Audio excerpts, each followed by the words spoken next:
1 अप्रैल 2026 से pan card बनाने का नियम बदलने वाला है। यानी कि पहले जो पैन कार्ड था वो आधार के बेस पे बन जाता था, यानी कि आपका आधार कार्ड ये डॉक्यूमेंट लगता था और आपका पैन कार्ड तैयार हो जाता था। लेकिन अब वो नियम बदलने वाला है।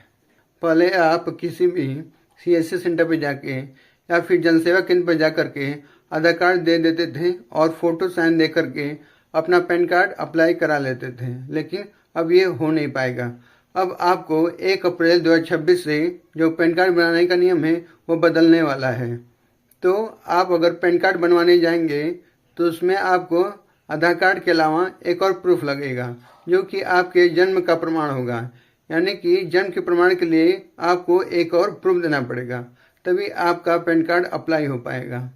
जैसे जन्म के प्रमाण पत्र के लिए या तो आपके पास जन्म प्रमाण पत्र होना चाहिए, या फिर हाई स्कूल का मार्कशीट हो, या फिर वोटर कार्ड हो, या फिर आपके पास पासपोर्ट हो।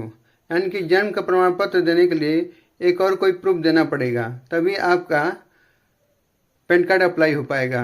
अब आधार कार्ड को जन्म प्रमाण पत्र के रूप में प्रयोग नहीं कर सकते हैं। यानी कि कहीं कहीं पे प्रूफ के रूप में, यानी कि जन्म के प्रूफ के रूप में आधार कार्ड का प्रयोग किया जाता था, लेकिन अब ऐसा नहीं हो पाएगा। तो जिन लोगों को अगर 31 मार्च तक अप्लाई कराना हो वो लोग करा लें पैन कार्ड, तो आसानी से अप्लाई हो जाएगा। लेकिन अगर 1 अप्रैल 2026 से या फिर उसके बाद अगर अप्लाई कराने जाएंगे तो आपको आधार कार्ड के अलावा एक और प्रूफ लेकर के जाना पड़ेगा, तभी आपका पैन कार्ड अप्लाई हो पाएगा, नहीं तो नहीं हो पाएगा।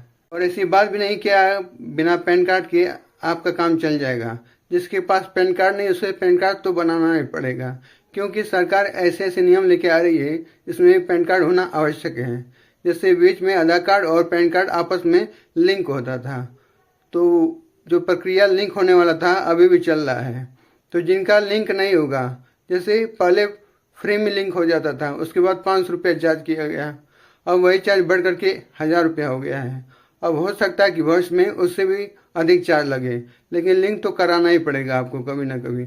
इसलिए समय रहते आप अपना आधार कार्ड और पैन कार्ड आपस में लिंक करा लें, तभी आपके लिए सही रहेगा। कुल मिला जुला कर बात यही है कि सरकार अब आपके वित्तीय लेन देन पर नज़र रखना चाहती है कि आप कितने पैसे निकाल रहे हैं या फिर डाल रहे हैं, या फिर आप किस तरह से लेन देन कर रहे हैं, वो सरकार अब जानेगी और उस पर नज़र रखेगी, आपके पॉकेट मनी पे या फिर आपके जो पैसे हैं उस पर।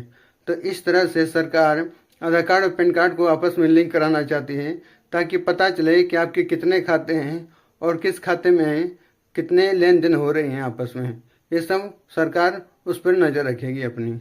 इसके अलावा पैन कार्ड में कुछ और बदलाव हुए हैं।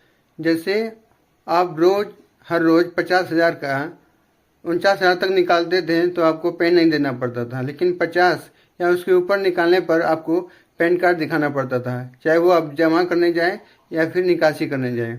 लेकिन वही सीमा बढ़ा करके 10 लाख रुपया कर दिया गया है। यानी कि 10 लाख तक अगर आप लेन देन करेंगे तो आपको पैन कार्ड नहीं देना पड़ेगा।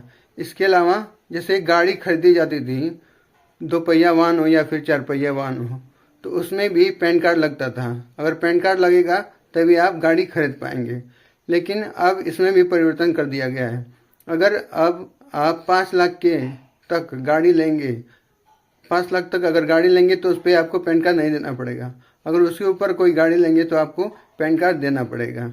और इसके अलावा अगर आप ज़मीन खरीदने जाते हैं तो पहले ये नियम था कि 10 लाख तक अगर 10 लाख तक का कोई ज़मीन है तो उस पर पैन कार्ड जमा होता था, लेकिन अब इसको बदल करके 20 लाख तक कर दिया गया है। यानी 20 लाख तक कोई अगर आप ज़मीन लेंगे तो उस पर पैन कार्ड की ज़रूरत नहीं पड़ेगी।